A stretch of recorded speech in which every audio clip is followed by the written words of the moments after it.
অহা ছেপ্টেম্বৰৰ 26 তাৰিখৰ পৰা শুৰু হ'ব। এই বছৰ আমাৰ স্বৰ্ণ জয়ন্তী হয়, গোল্ডেন জুবলি হয়।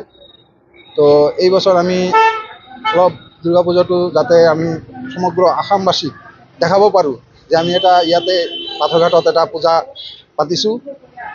আশা কৰোঁ আমাৰ কমিটিৰ সদস্যবিলাক চবেই মিলি গিলি আমি এই পূজাটো সফল কৰিম। আৰু ৰাইজৰ সহযোগিতা লাগিব, কোকৰাঝাৰ মানুহৰ সহযোগিতা লাগিব। কি বিশেষ আমি ইয়াতে ডেকোরেশনটো আমি মোটামুটি আমার বাজেট 40 লাখ।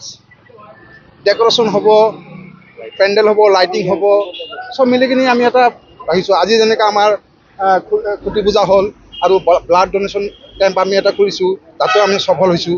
আমি এতিয়ালৈকে আমাৰ 25জনমান মানুহ ব্লাড দিলে।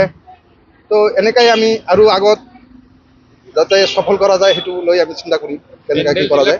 শিল্পী ক'ৰ পৰা আহিব? পেণ্ডেলৰ শিল্পী আমি যেনে প্ৰতিমাটো আমি বাহিৰৰ পৰা লৈ আহিছোঁ, ৱেষ্ট বেংগলৰ পৰা।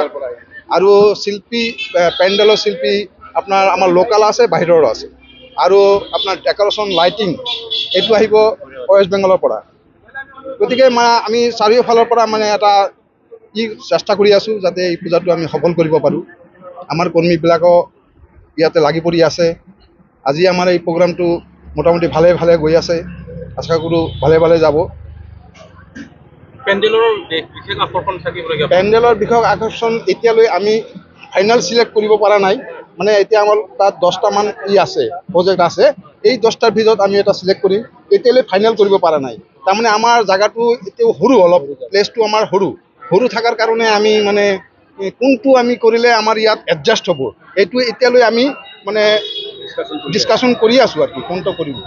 তো আশা কৰোঁ যে এটা ভালে কিবা এটা দিম। আৰু এই প্ৰতিমাটো আমিতো এই ৱেষ্ট বেংগলৰ পৰা আনি আছোঁ। এইটো পূৰা গল্ডেন হ'ব। তো এইটো আমি আশা কৰোঁ আমাৰ ভালেই হ'ব।